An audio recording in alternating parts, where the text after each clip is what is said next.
Hello everyone and welcome back to another episode of The Damage Report Under Lockdown. I'm John Idarola and I am mostly sure that everything's going to work. It's one of those days where I sort of just started the show and it's like, is everything ready? I don't know. But I do know that we have one thing to fall back on if stuff starts to fray around the edges, and that is Emma Vigeland, who joins us once again on the show. My charm is just going to radiate through the entire broadcast and make everything better. Yes, we're going to be suffused with the radiation of your charm. Exactly. We're going to have abnormal cell growth and maybe learn a thing or two along the way. And get brain cancer. Exactly. You know, as if we were broadcasting from right beside a windmill. But anyway, that's Trump's theory. Anyway, Yep. Thank you for joining us. Very glad to have you here. I know that you just did a live video on your channel as well. You want to plug that so people know where they can see more of your work? Sure. YouTube.com/RebelHQ. Follow me there. I am churning out content every day. Lots of content. That's what millennials like, and I'm giving it to them. They are big fans of the content, and so we're going to try to give them some of that here as well. I know that a lot of you are already in the chat. Thank you so much for that. If you could go just one step further by lightly smashing that like button, as annoying people on the internet say, that would be great. More people will know about the stream and they can get involved as well. Hopefully, we can make a couple of them into a good progressives. That'll be nice in 4 years or so to have a few more of those. So anyway, we got a lot that we're going to be talking about on the show today. In just a little bit, we're going to be talking about one of the most awful videos that I've ever seen in my life, but potentially a little bit of justice coming in that. We've got a whistleblower complaint from the government's top coronavirus vaccine developer. That is going to be a real doozy. A little bit of a roundup on how serious Donald Trump appears to be taking coronavirus as he pushes increasingly so for the country to reopen. And let's see. Oh, the New York primary suddenly looking a little bit more like an election once again. So we've got that. And we're going to touch base with the border wall, something we have not talked about in a little bit. So a little update on that as well. With that, you ready to jump into it? Oh, am I ready? There is a very good chance that over the last day or so, you've seen a video going around. I saw it being shared on Twitter by Sean King, and it shows effectively a murder in broad daylight of a man named Ahmaud Arbery, who was hunted down by two white men and murdered, having apparently committed no crime whatsoever. There is the possibility of a little bit of progress. This is a case that's been sort of ongoing for some time now. The video is new, and we're gonna show it to you in just a little bit, but understand that as of yesterday, a Georgia prosecutor said that a grand jury should decide whether to bring charges in the killing of Ahmaud Arbery, a 25-year-old unarmed black man who was pursued by two white men and shot in southern Georgia in February, as video begins to spread. So that you understand what we're talking about here and how severe and difficult to comprehend this case is, we are going to show you the video. It is the only video known to exist of the actual incident. Obviously, it does, although it's grainy and it's filmed from far away, it does show a person being killed, so like all the warnings imaginable on this. So understand that, and we'll play that now.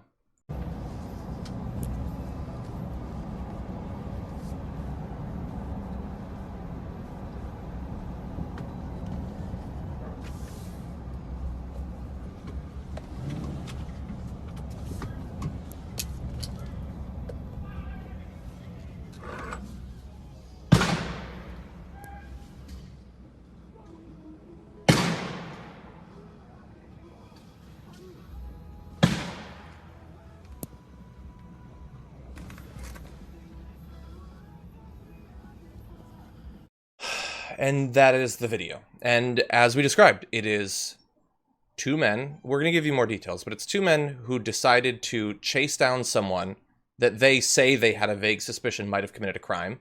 And they brought guns, because you bring a gun when you want to potentially use a gun. And he ended up being shot multiple times with a shotgun at extremely close range and died almost instantly. That's a lynching. Yeah. That's a lynching. So when you have Republican politicians downplaying lynching, and we've seen it in Southern Republicans constantly, trying to basically whitewash history and pretend like it isn't living history. Like we don't see this on, at least shadows of this or versions of this on a daily basis. No, this is just a lynching.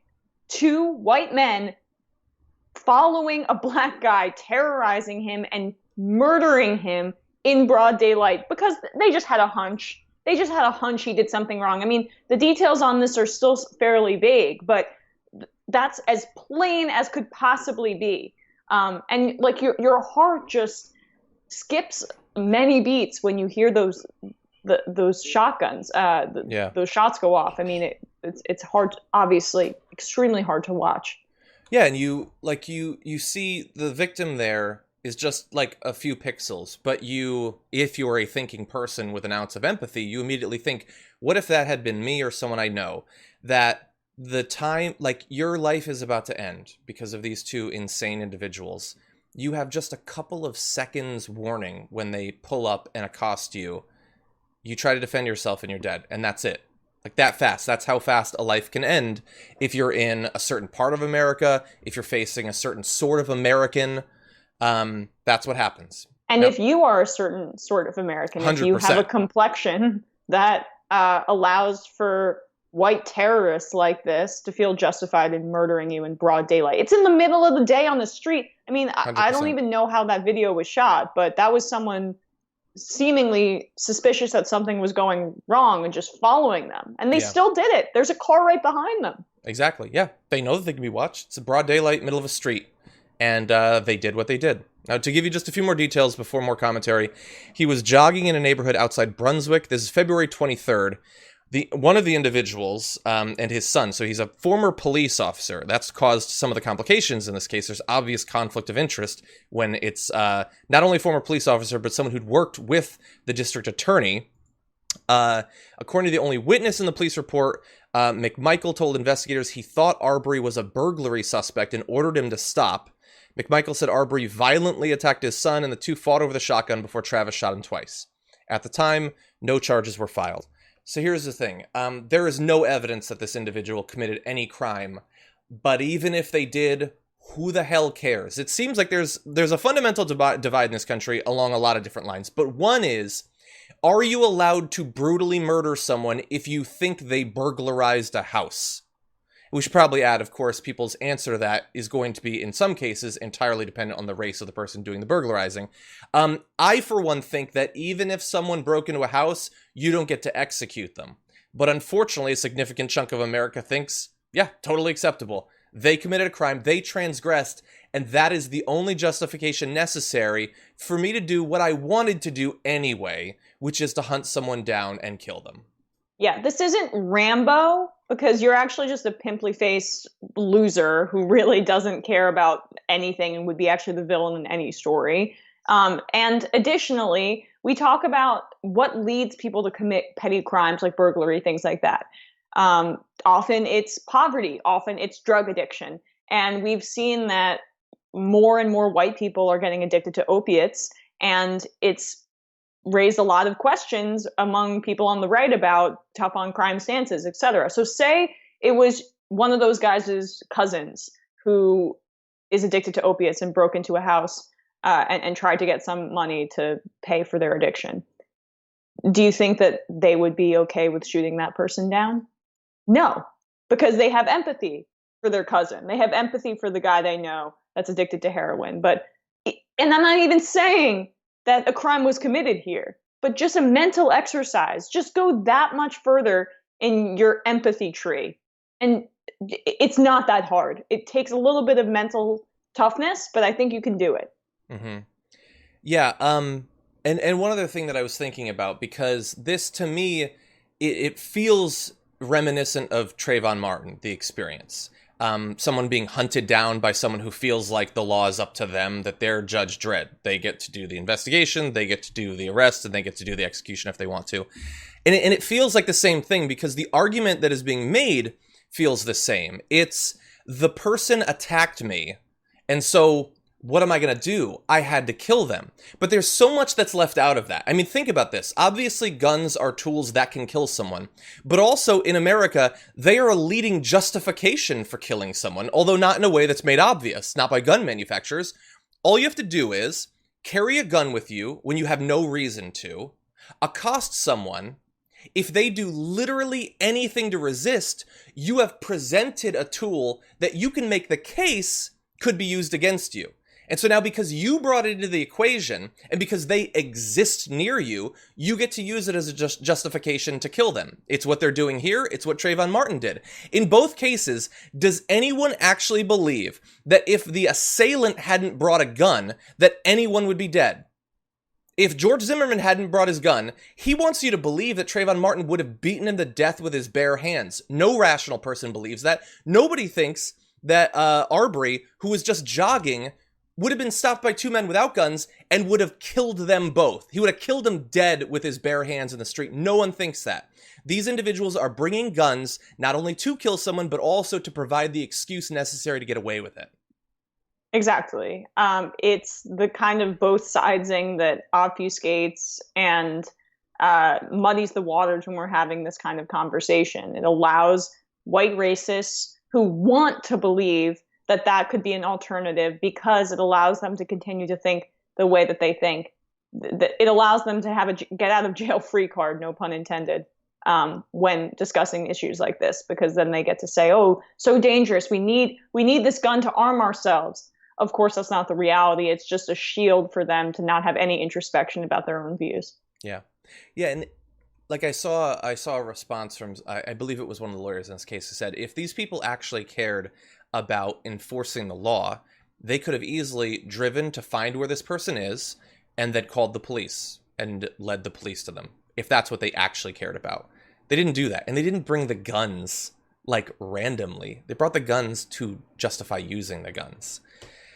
These and people their don't care. masculinity is so fragile. I mean, that's what sticks out to me too. That it's just pathetic, gross men who have no idea what it actually takes to be men. Yeah, it makes me sick that anything like this ever happened, but the fact that it is still happening should be unacceptable. But it's one of the things that, again, it's controversial to have a problem with this. Like, most right-wing media is never going to talk about this story, of course, because they know deep down inside how bad it looks. But if they did, they justify it the same way they eventually did with Trayvon Martin. And then some of them, for instance, the philosophical gladiators like Ben Shapiro will then tweet mockingly about the victim years later, because they're serious people that care about the law. Anyway, the entire thing makes me sick. I'm glad that the fact that the video came out and that it has gone viral, thanks in large part to a lot of people online, including Sean King. Many people watched it from when he posted it, that they are at least going to look into it. But a grand jury being brought about is no guarantee that there's going to be justice, particularly because one of the individuals involved in this killing was involved with law enforcement. So we're going to see, but how confident should anyone be that someone's going to end up in jail as a result of this?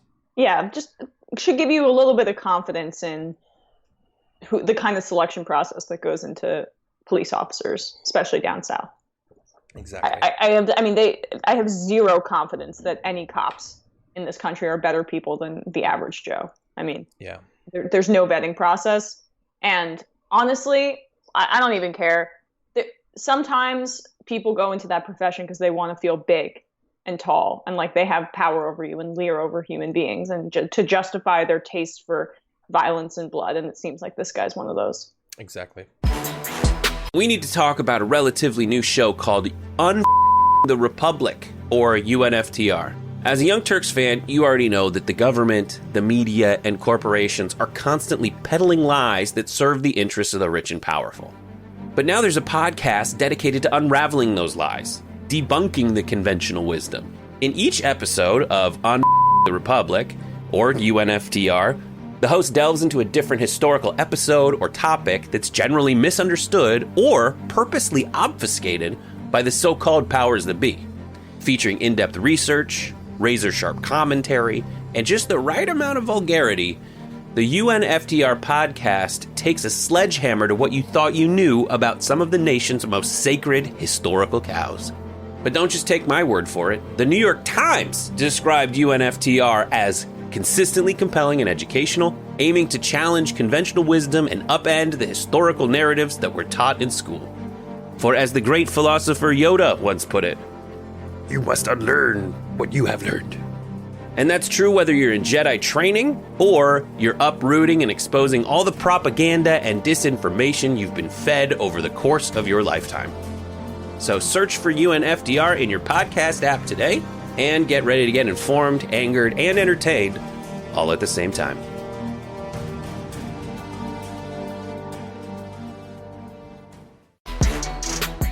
The government's top coronavirus vaccine developer is now out with a whistleblower complaint against the government, making clear a number of different issues that he had, both during the coronavirus response and leading up to it, with cronyism and corruption and incompetence and ignorance.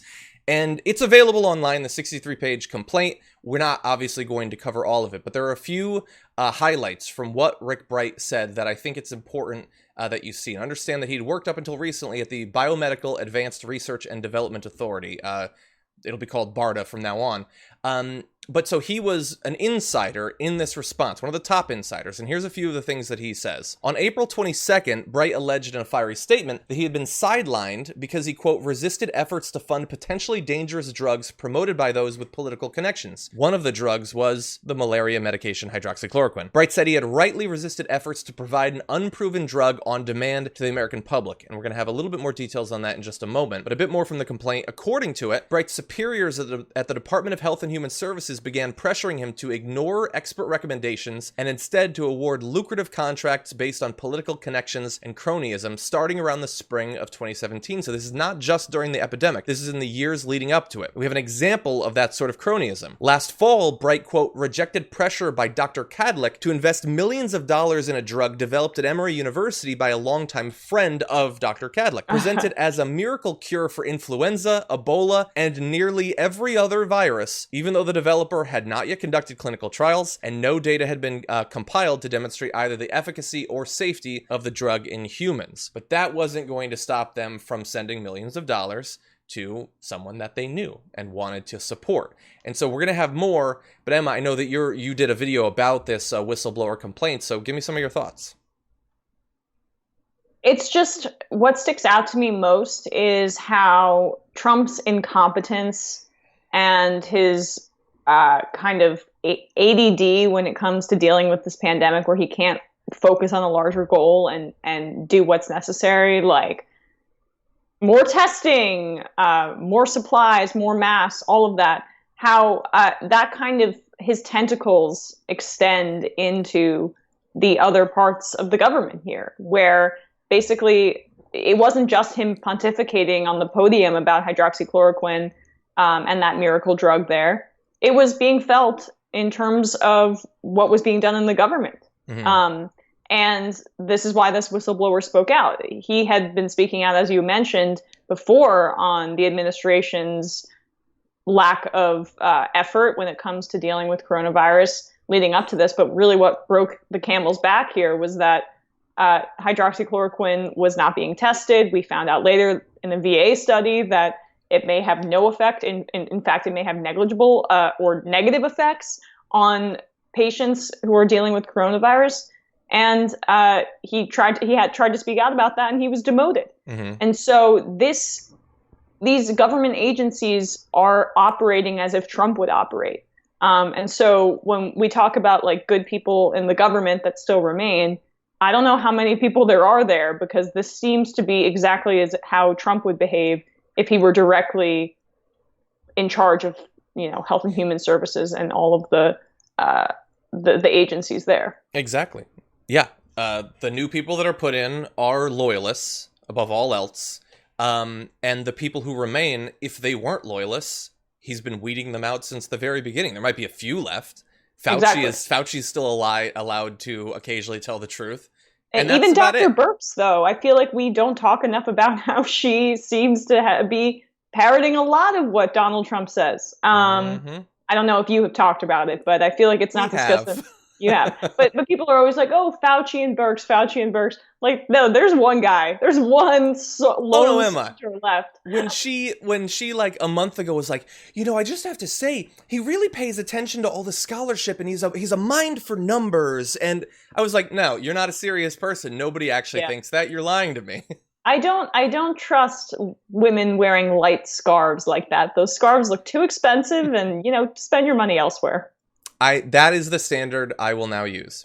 So really fast, a little bit more from the complaint, and this takes us up to the pandemic. In a January 23rd meeting, Bright demanded urgent access to funding, personnel, and clinical specimens necessary to develop life-saving medicines for use in a possible pandemic. He was met with reassurances from HHS brass that the virus's spread was under control, according to the complaint, which is what we were hearing publicly, by the way. Bright was unable to get CAD, like the doctor we talked about before, and HHS to take the threat seriously, the complaint states, leading a prominent N95 mask manufacturer to write to Bright saying, "Rick, I think we're in deep S." And that was in the end of January. Now look, is it possible that he's exaggerating the extent to which he took it seriously when others didn't? Maybe, but it looks like he's got some documentation of his efforts to try to get them to take it seriously, and all of these mitigation efforts.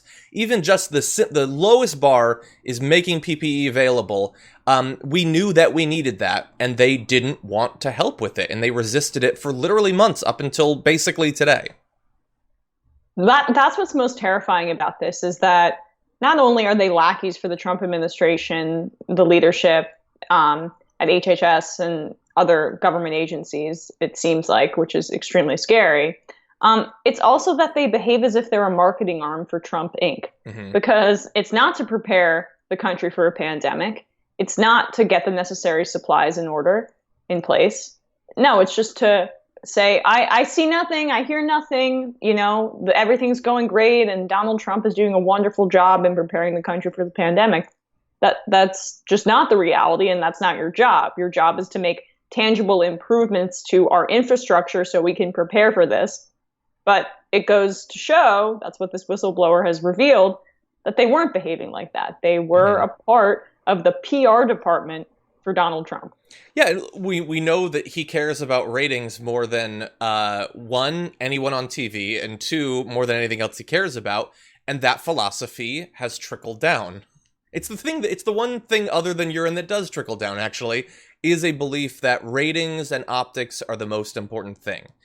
I personally think that your ratings would be better and the optics would be better if you didn't create a situation where thousands of Americans were dying needlessly from a virus we had a month's head start on. They decided to go in a different direction. Yeah, it's just, they can't think ahead. There's no foresight. It's just cleaning up the next mess and cleaning up the next mess, and not in a way, like it's like putting a Band-Aid on a leaky pipe. It's just to make it look better, although that would look kind of dumb. But yeah, it could still trickle out of a leaky pipe with a Band-Aid, potentially. Right. Well, but that's the point in this terrible metaphor, is that exactly. the negative effects are still being felt, but as long as the perception is that the negative effects are stymied, there you go. Yeah, exactly. And they're just, like, as you're going to see, I guess we're going to transition it to it now, but thousands of deaths, that's not so bad. That's a crazy thing to say, but that's what you're getting on Fox News and out of Donald Trump literally every day. Laura Ingraham was back again like a day or two ago saying social distancing, there's no scientific basis for that. No scientific basis. I covered it. I got so angry. There's no reason that someone shouldn't sneeze in your face scientifically. It's so obvious that it's insulting, and she knows it. She knows. Mm-hmm. There's no chance she doesn't know that, what would help a disease not spread is if people weren't in large crowds. No scientific basis for that extremely common sense fact. Yeah, it's like I said on the show yesterday, we now have to defend the germ theory of disease. Donald Trump is full steam ahead, reopen the country, but he also wants you to believe that he takes this whole thing very seriously. And so I have compiled various pieces of evidence that lead me to believe that he might not. So the first comes from his interview with David Muir last night, and it has to do with the empty cupboards that he talks about. Like a rational person, they talk about cupboards being empty. He says that we didn't have what's necessary to stop this pandemic because Obama didn't leave him stuff to deal with a virus that we don't believe existed at that point. And a lot of people have responded since then saying, well, that was like years ago. What have you done? Well, now we actually have a reporter, since it's not a Fox News interview, that asked him that. And here's what he had to say. You know, you're 3 years into your first term. Yeah. You're now applying for the job again. What did you do when you became president to restock those cupboards that you say were bare? Well, I'll be honest, I have a lot of things going on. For 3 years. He had a lot of things going on. And you know what he did? As one of those things? Depleted the pandemic response unit in his administration.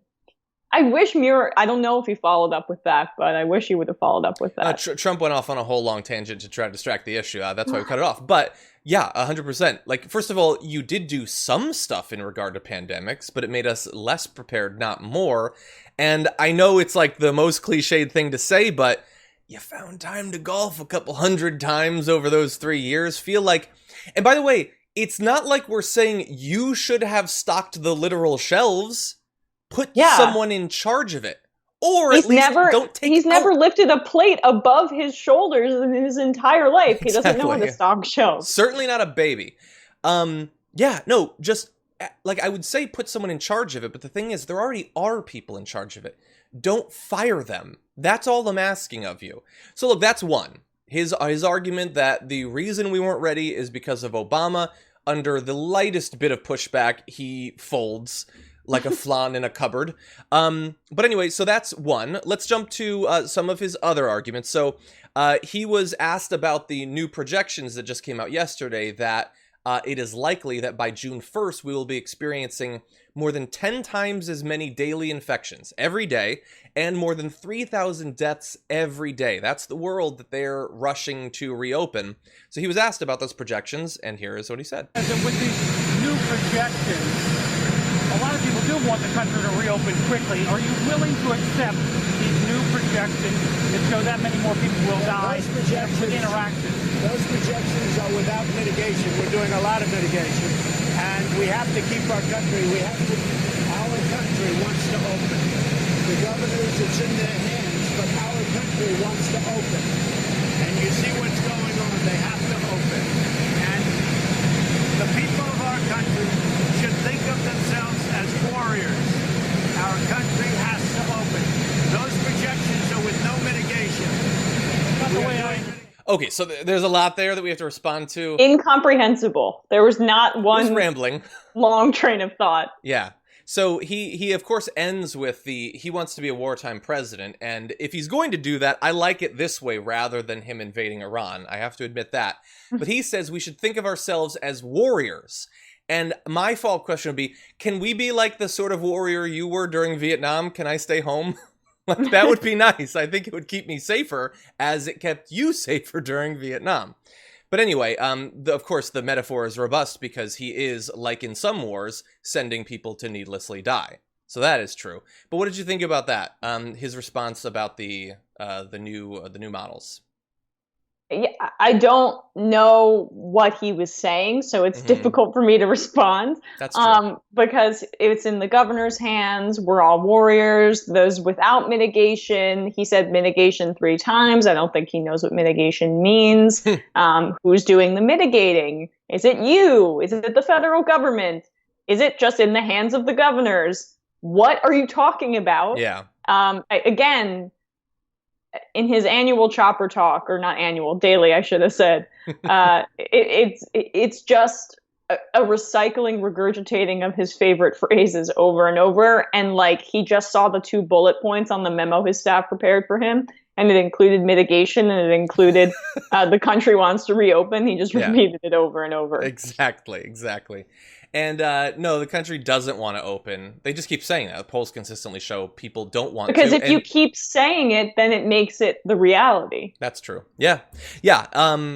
And realistically as well, even if it reopens, many people are not going to willingly run back into the breach. So let's just bear that in mind. Thankfully, some people are reasonable. Also, though, he said those models are with no mitigation. There's a tiny issue with that, which is it's just a lie. Justin Lessler of Johns Hopkins University's Bloomberg School of Public Health, who did the research that the CDC was relying on there, says the scenarios factored in include some under which current measures are moderately effective, current mitigatory measures, and then they become half as effective going forward. Other scenarios include the assumption that current measures are highly effective, and they're half as effective going forward as current measures expire. All of those measures that they've factored in, which is he is dismantling on a daily basis. So it's just a lie that it doesn't include mitigation. It does. And even with the mitigation, it expects that we might hit 3,000. You're trying to get rid of the mitigation on top of that. And they know internally that it's going to be 3,000 a day. I mean, that's the thing about it. What's crazy is that we get these news reports about how internally the Trump administration is acknowledging that thousands of people are going to die every single day in the month of May, full stop. And then publicly, it's just garbled nonsense that contradicts everything that we've heard. The experts are saying that whether we reopen or not, what we need right now is more testing. And if we hope to reopen, and certainly if we're going to reopen, we need way more testing than we're doing right now.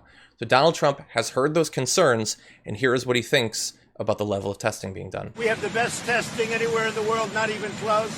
The antibody test, you see what's going on with that? That's going to be something that look, we have so much testing. I don't think you need that kind of testing or that much testing, but some people disagree with me and some people agree with me. So he's saying that the testing we're doing right now, he thinks is too much testing. And some people agree with him. There's quite literally no way that's possible, and there's no way that we could do too much testing in a pandemic. Pretty sure. No, but well, so let's go to the numbers. And first of all, I'm going to use this as an opportunity to plug one of the only shows I actually ever plug in the show, which is take a little bit of time to watch John Oliver, because his last show was all on testing, and it was a great job. But he talks about some of the numbers. So at minimum, the U.S. needs to be testing 500,000 people every day, but a good target would be 35 million a day, depending on what scientists, not Trumps, you talk to. Currently, only 200,000 people are being tested on a daily basis. So less than half. That's too many. Yes. Less than half the bare minimum is too much. That's what he says. And so he said that the day after thousands of people died from this.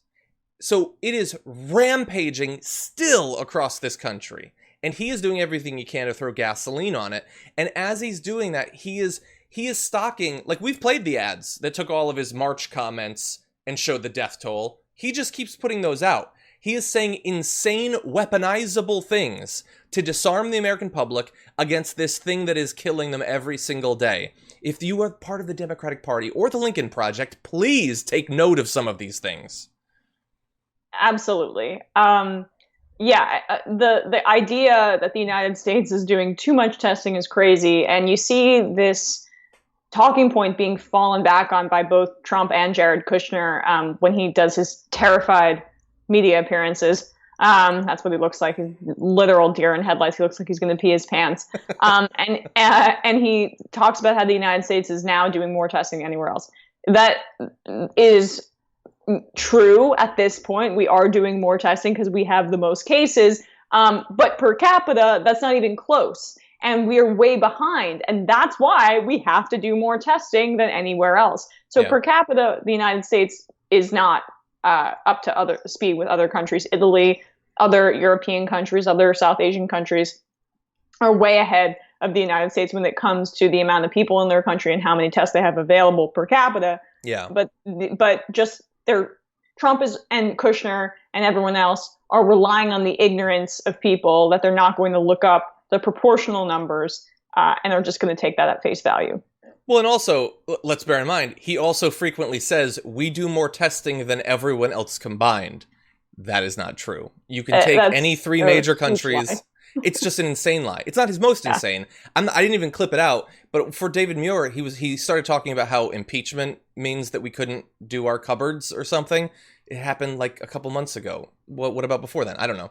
But anyway, he said we had a vote on impeachment. It was 197 to nothing in the House. And you might think, well, what are you talking about? It was 197 to nothing. First of all, that's not even enough people. No, he's just not counting the Democrats. He's saying 197 because it was Republicans to 0, even though they were Democrats. He's just making up numbers. Yeah. You remember last week when Mike Pence got in a lot of trouble for not wearing a mask while going to the Mayo Clinic, and then he got criticized after attacking the reporter behind the scenes, and then he admitted, I should have, and I will in the future. Well, Trump was going to tour a mask-making facility. And before that, he was asked, are you going to wear a mask? And he said, a lot of things. He said, I think it's a mask facility, right? If it's a mask facility, I will. Yeah, I don't know if it's a mask facility. We're going to see Honeywell. They have done an incredible job on many fronts. I mean, I don't know what job they've done because I literally don't even know what they make, but they've done a great job. If it's a mask facility, which it is, but I'm not sure. Later, at Joint Base Andrews, he said, I haven't decided because I don't know. If it's a mask environment, I would certainly do that. I'll know when I get there, but I would wear it. If it's a mask environment, I would have no problem. I'm supposed to make a speech. You'll tell me. Should I leave the mask on when I'm speaking? I don't know. It doesn't sound right. But if it's a mask environment, I would certainly wear a mask. Spoiler It's alert. all a mask environment. What are you talking about? First of all, the whole country is a mask environment. It is definitely a mask facility. And spoiler alert, he didn't wear a mask. And I love, like, he thinks he has to wear a mask only when he's in the mask's natural habitat. He's respectful to mask culture. He wants to show cultural sensitivity. Mm-hmm. So when he goes to where the masks live and where the masks worship, Mm-hmm. he wears a mask himself. That's true. And he didn't wear a mask. And just to be clear, they make masks there. He should know that before he compliments them. Honeywell employees working on the production line were wearing masks, and a sign in the factory said that everyone there is required to wear a mask. White House officials said Honeywell said the White House's visitors did not need to wear masks. Yeah, that's probably what they did. Just an interesting note to add onto this. At one point during his tour, the Guns N' Roses cover of the James Bond movie song Live and Let Die was being blasted from the factory's PA system as workers performed the test. That's a pretty good cover there too. Yeah, so he's walking around without a mask because, again, and I cannot remind you of this enough, conservative masculinity is dumb and weak and pathetic. That's all it is. And well, he doesn't want it to mess up his hair. If it's the N95, it has to go behind, right? Mm-hmm. You don't want to tousle that mane, and it might just disintegrate upon being touched with acidic fingers. And I'll remind you of something he said on April 3rd when he was asked about the fact that the government was telling everyone to wear a mask. He said, I just don't want to wear one myself. I'm feeling good. Again, weak and then and dumb I'm feeling good by whatever. Damn it. Oh, Michael Bublé, I think it is. Is it Michael Bublé? I'm not sure. No, Anyway, don't start a joke if you can't land it. No. Emma, stupid Emma. Yeah, I think at one point on the live show, Jesus used to have a stamp animation that would play and it would say fail if somebody made a mistake. I need to get that. I edit and post. But anyway, yeah. So look, the thing is, it's stupid of me to say, but a leader should be able to be expected to provide an example for the country. It's Trump. That's stupid. How about this? Provide an example for your own people, you stupid, stupid moron. Because he is every day providing all the incentive necessary for all of these poor, dumb people who follow him to endanger themselves and the people around them. That's what he's doing. This is a joke. It's funny, kind of, but it's also going to get his fans killed. Emma, if you end up covering some of these rallies later this year, please be careful. Because there's probably going to be a lot of coronavirus there. I would imagine. I don't know. I can't even imagine like going to a large event. For my birthday, my boyfriend got me like, a bunch of StubHub gift cards to use for a Giants game of our choosing. And I feel like, I don't know. I might have to wait a whole year to cash that in. That's true. Next to my fridge, I have a little hook, and on the hook I have all the badges for different things I've covered as press or different cons I've gone to and stuff like that. And the most recent one on top is a press badge for the LA Bernie Sanders rally. And it both feels like forever ago, but it also seems so weird that like Edwin and I were standing, like listening to Public Enemy surrounded by thousands of people. How? I know. I mean, so weird. That day I flew back from LA from being there that week. Yeah. I can't believe I was on a plane. And then I was supposed to go to Puerto Rico. Exactly. Had to cancel that trip. Exactly. Yeah. Oh. What's the scariest headline that can be in the news these days? Ruth Bader Ginsburg goes to the hospital, and she did again. After the court's first day of oral arguments by phone on Monday, Ruth Bader Ginsburg went for outpatient tests at a hospital in Washington. Those tests, according to the statement, confirmed that she was suffering from a gallstone that had migrated to her cystic duct, blocking it and causing an infection. She is apparently currently resting comfortably and will participate in Wednesday's oral arguments by phone from the hospital. She expects to stay in the hospital for a day or two. She seems to be in fine health. I'm mostly covering this in case you've seen the headlines and you're very worried. She seems okay, but still, it is scary for her and for everyone. Of course, living legend Ruth Bader Ginsburg. She keeps, us on our toes lately. But I'm such an admirer of her strength. It's just so cool to see someone so late in their life, like really taking their health so seriously, and the way she's exercising and keeping her mind and body in shape. We need her. Mm-hmm. I have a ton of fears that Trump is going to get reelected. I think Biden would lose literally any other election, except this pandemic does throw many different factors into the mix. Yeah. So we can't say. I have no idea. There's going to be mass voter suppression even in November, just based on people not choosing not to vote. That usually helps the Republicans, but in Wisconsin it didn't. So who the hell knows what's going to happen? So again, we need her to stay in good shape, because I think it's a coin toss who's going to be president come 2021.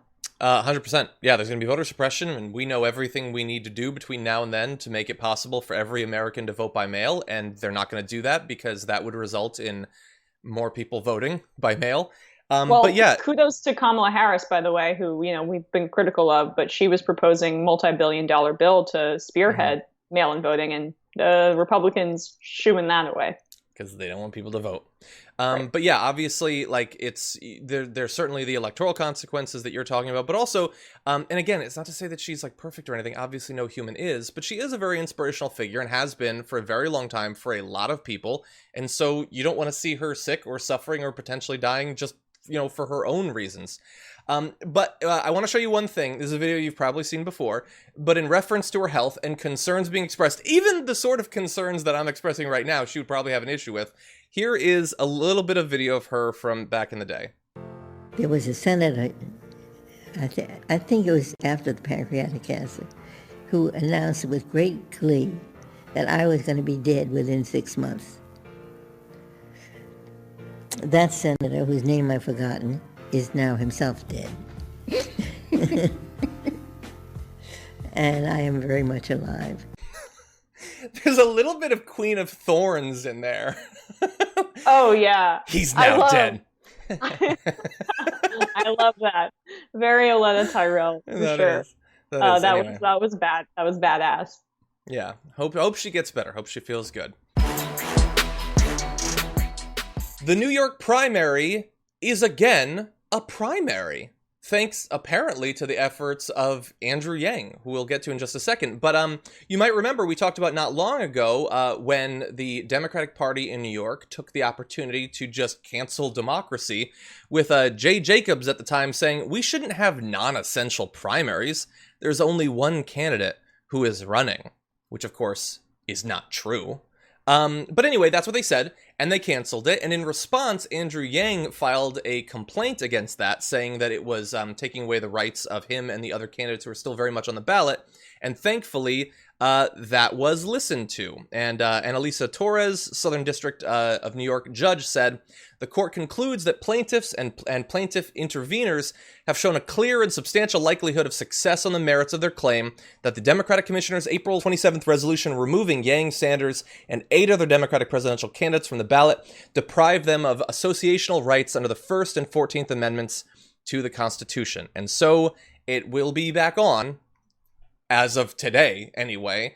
And so for those of you who want to vote for one of these candidates, especially Bernie Sanders, maybe you've volunteered and donated and invested a lot of yourself in this, being able to vote for him is something that you, I think, have earned. It's something that you have the right to do. I'm a New Yorker. I was pretty devastated that I wouldn't be able to cast my vote for Bernie Sanders. Now I get to. So thanks to Andrew Yang and the people who fought to ensure that this primary would continue.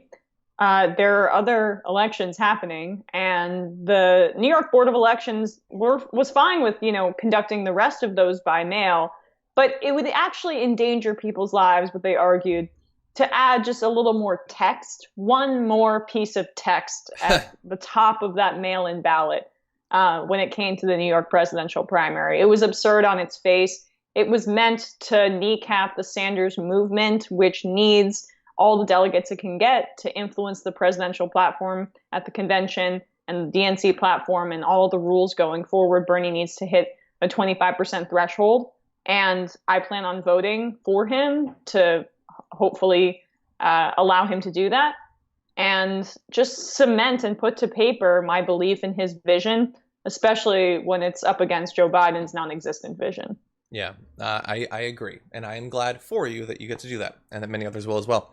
I wanted to just briefly read a statement that was put out by Andrew Yang in response to this. He said, "I'm glad that a federal judge agreed that depriving millions of New Yorkers of the right to vote was wrong.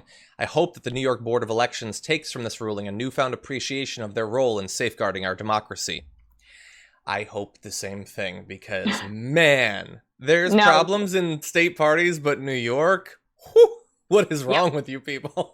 New York, look, it's whenever you have, and I think you see this kind of in New Jersey as well, and even in Massachusetts, areas that are blue but have a lot of concentration of wealth, like New York does, like New Jersey does. Surprisingly, I know everyone thinks Jersey's trash, but there's a lot of wealthy people here.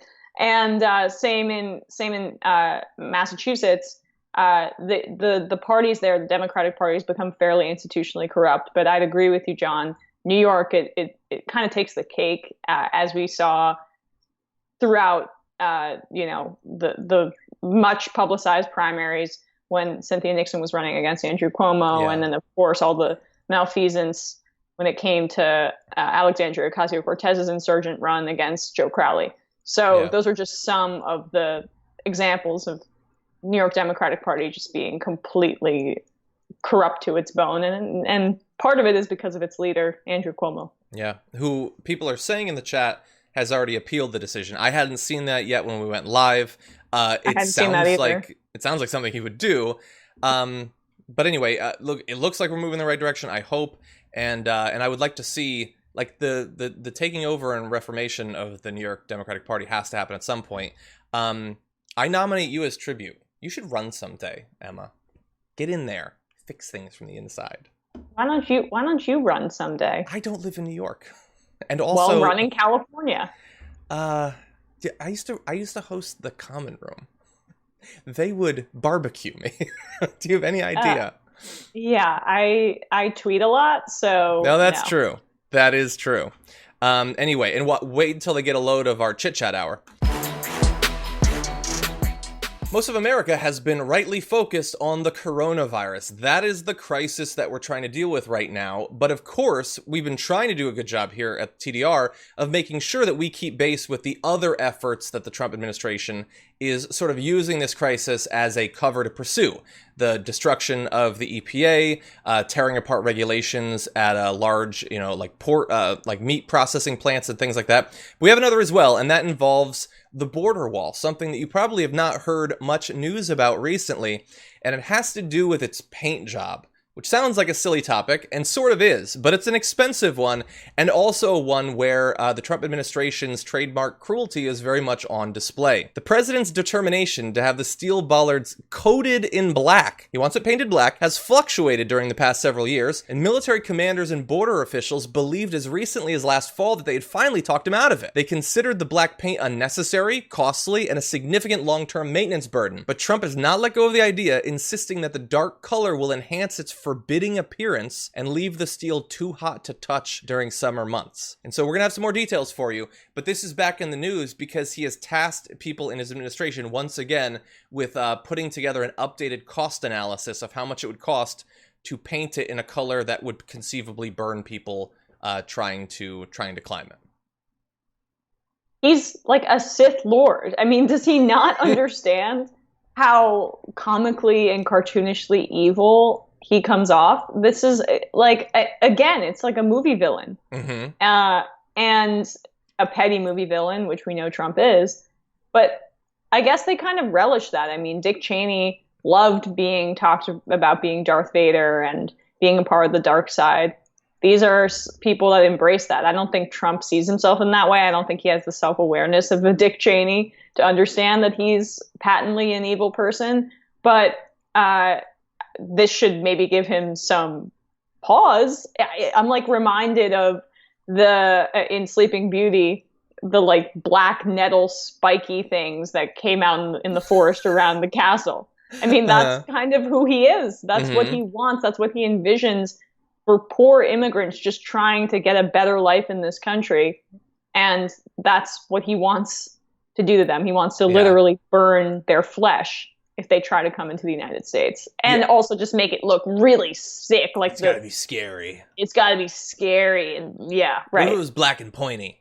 And the analogy you just made gets even more robust in 1 second when we turn to that. But it's just, and like you said, the Sith Lord thing, it's kind of like the Death Star too, because it has a weakness. It's not a thermal exhaust port, but like you can go to Home Depot and get a saw that cuts through it. So like, and by the way, Trump. Just swim. Swim around it. That's true. But the Black Gates of Mordor, someone says. The paint doesn't make it saw resistant. But anyway, and I mentioned how expensive this is going to be. It is very expensive. So minimal $500 million. That's just for acrylic paint that'll wear away. $3 billion to powder coat it. So, I mean, powder coating. You want to go with the powder coating if you can, but it's going to cost you more. By the way, even the steel itself, which is designed to be weather resistant, has a 30-year service life. So, like, by the time Don Jr. is ending his second term, we're going to have to replace the wall that we already had. So this is a very long-term maintenance cost problem. But anyway, you talked about the nettles that are designed to like stick people and stuff like that. So it's not just that he wants to paint it black so that it can burn people. Remember, and I am going to bring up this story as many times as necessary because I cannot believe that people have forgotten that this happened. But this is news from last year. Privately, the president had often talked about fortifying a border wall with a water-filled trench stocked with snakes or alligators, prompting aides to seek a cost estimate for alligators. He's a toddler. Again, he like read a book about castles that like when he was in 6th grade, he was like, that's a good idea. Yeah, he had his people checking to see, I guess he was calling the Tiger King, probably, at this point. Like, what if we got cougars? Put them in the water, swimming cougars. But also, he wanted the wall electrified, and he wanted spikes on top that could pierce human flesh. So sharks with laser beams on their heads. Freaking heads. If you get past the alligators with laser beams, and then you climb up the burning hot fence, and you don't get shocked by all the electricity, and if you get over the spikes on the top, he does have a backup plan. He wanted soldiers to just shoot migrants if they threw rocks. He was told you can't do that, it's illegal. So then later on he brought up, what if we just shoot him in the legs? And they told him you can't do that either. He's so stupid. Like, I mean, stupid is one way to put it. I would use a term other than stupid, potentially. I know. But there's many adjectives, but that's just one that just sticks out to me. Like, people always talk about, like, what if his plan is this? What if his plan? He's got no plan. No. He's a child. He's arrested. He is. He wants... Emotionally and intellectually. Like, what are you supposed to say when, like, the idea that the right puts out is, what if we made it so that the migrant kids get eaten by alligators? Oh, by the way, we're pro-life.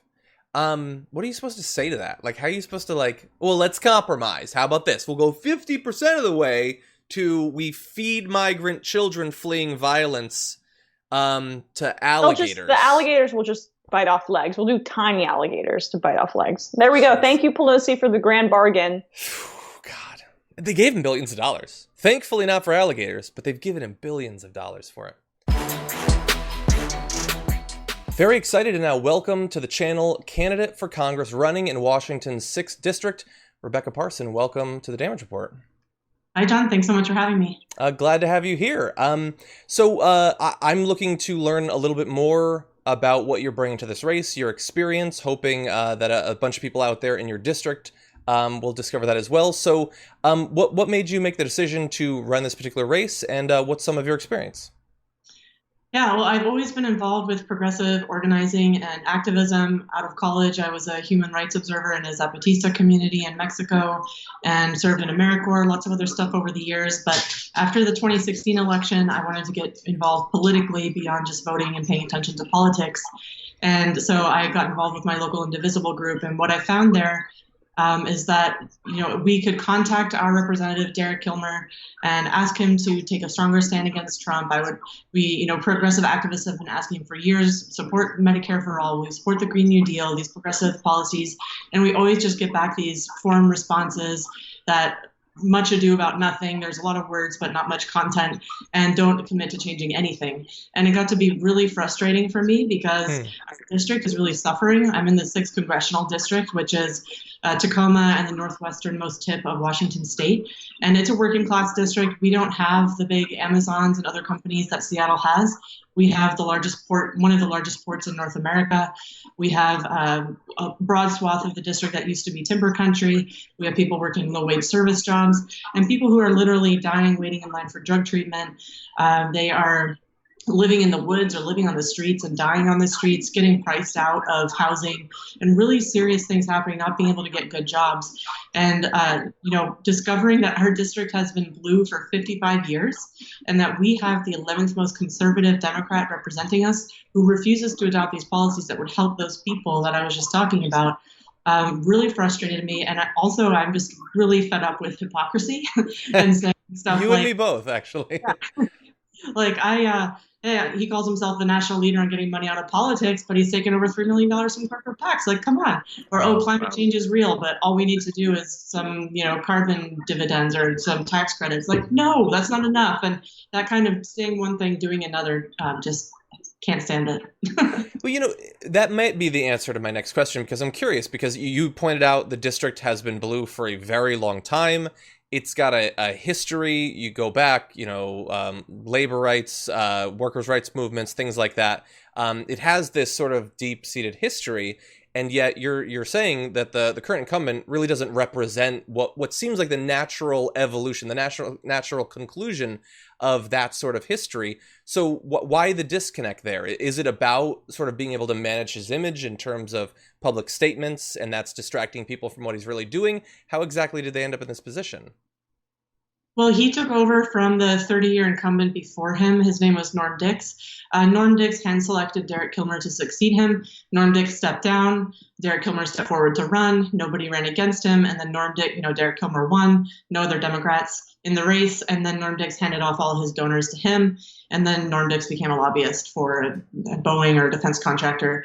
And so it's really just this kind of succession of, it's like an old boys club and these kind of backroom dealings. Like, yes, there was an election, but why was nobody else running? Like, why am I the first woman to ever even run for the seat? Not to hold it, but ever to run for it. Or the first LGBT person. And it's like because of these things where we have, like you said, this deep-seated history of populism and leftist organizing in this district. I mean, when the district was first founded around the Great Depression, the very first representative who represented this district proposed a constitutional amendment to limit personal income to $2 million. And what is not a populist move? And then we've had socialists. You can go back and look at pictures, black and white pictures from almost a century ago of socialists in Aberdeen, Washington, where later Kurt Cobain would be from, getting together, and they'll say Aberdeen Socialist Club in cursive at the bottom of the photo. Like, we have this long history of it. And I think it's really about that corporate money and also careerism. Derek Kilmer is chair of the Democrat Coalition, which, for those watching who don't know, is the largest Democratic caucus in the House. It's very centrist. It's what AOC's opponent, Joe Crowley, held a couple cycles before Derek Kilmer. And being the largest caucus and having the most Democrats in their caucus, they put out these policy briefs. So, okay, climate change is real. Here are solutions, tax credits, stuff like that. And then everybody has to line up behind it and go with it. And they also do a ton of fundraising. He alone has given $1 million to the DCCC over the years. And so it's just careerism. He's notching up, going up the path, and trying to get as negative press as possible along the way. And so if you're looking for somebody to take out, who wields a lot of influence while kind of flying under the radar, Derek Kilmer would really be that, because being chair of the new Democrat coalition is a powerful position, and he works closely with Nancy Pelosi on stuff. You've mentioned a couple of times what he says about money in politics and then what he actually does, both individually and also institutionally.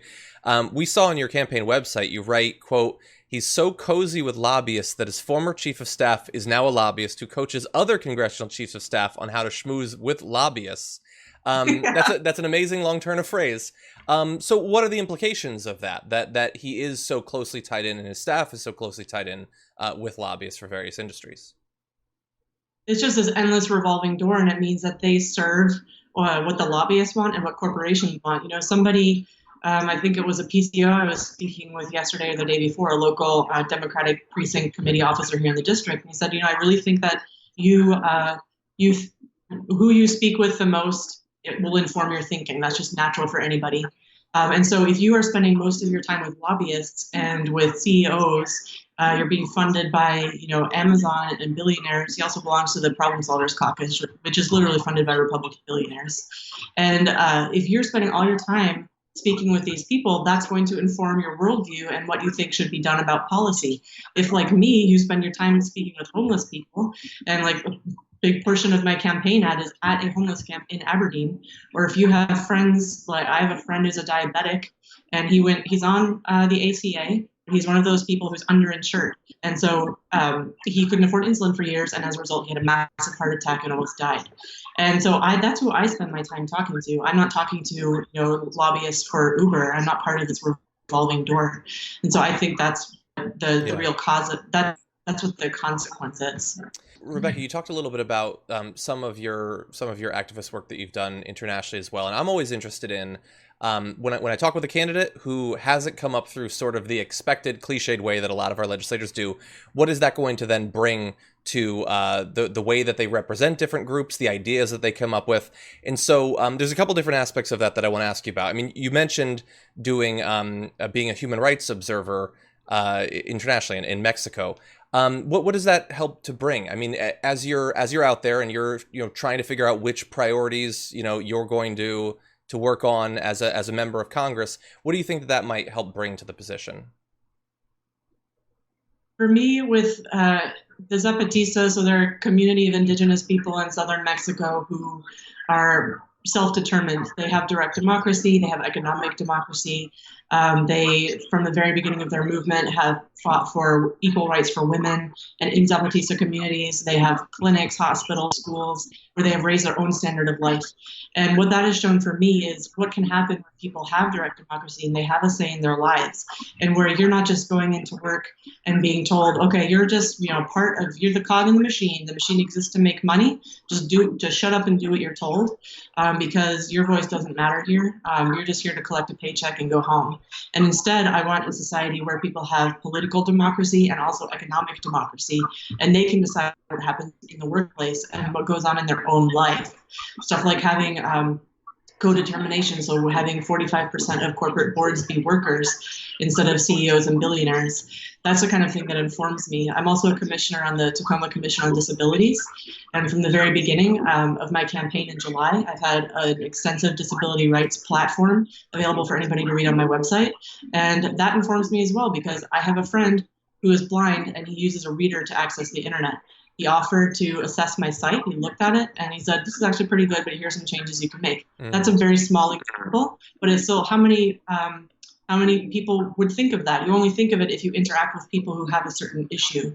I have a friend who tried to go to detox, couldn't get in because there's only one in Tacoma that takes Medicaid. And so we went to the ER. I went to the ER with her instead. The ER is not a detox facility. They kept her overnight and then cut her loose. You're supposed to have 3 days of detox to be medically safe. That's the kind of thing I keep in my mind. That's why I always stick. People say, why are you, will you compromise? Will you go for something less than Medicare for all? No, I'm not going to negotiate with myself before I even start. And I'm not going to give up and subscribe to my own futility, which is what Democrats constantly do, because I have that in mind.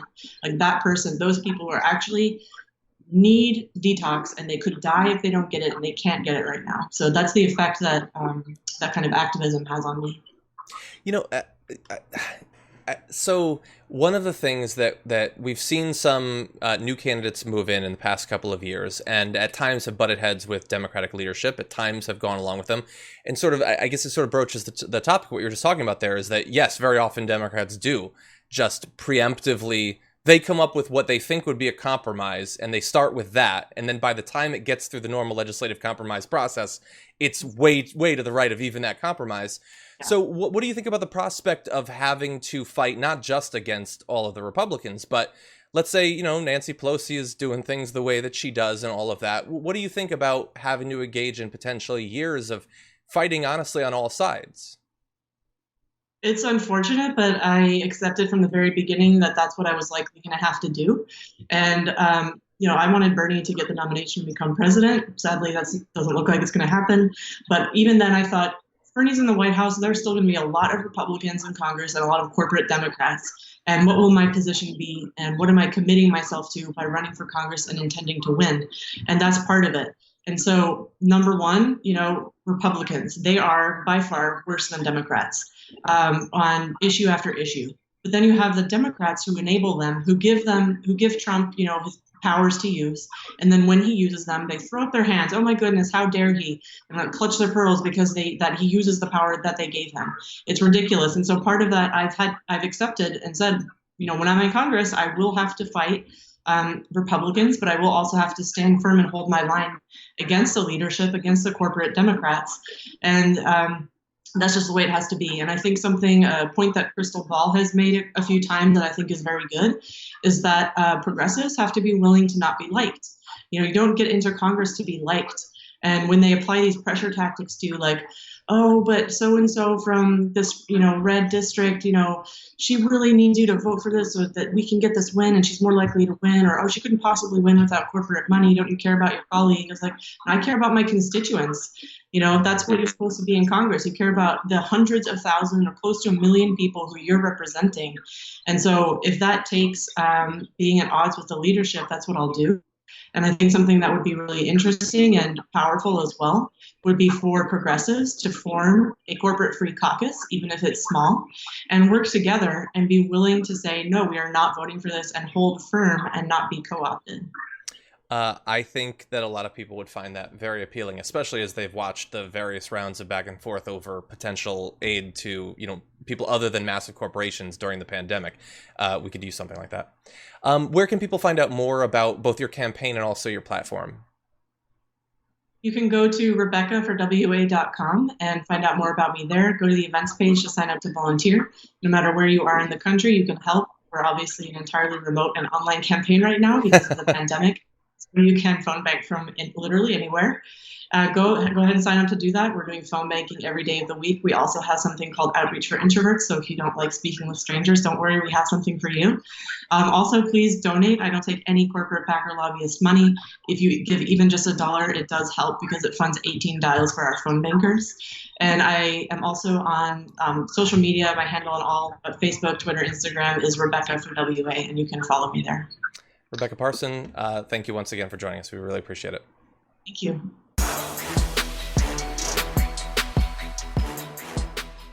Thanks for listening to the full episode of The Damage Report. Support our work, listen ad-free, access members-only bonus content, and more by subscribing to Apple Podcasts at apple.co/TYT. I'm your host, John Adarola. I'll see you soon.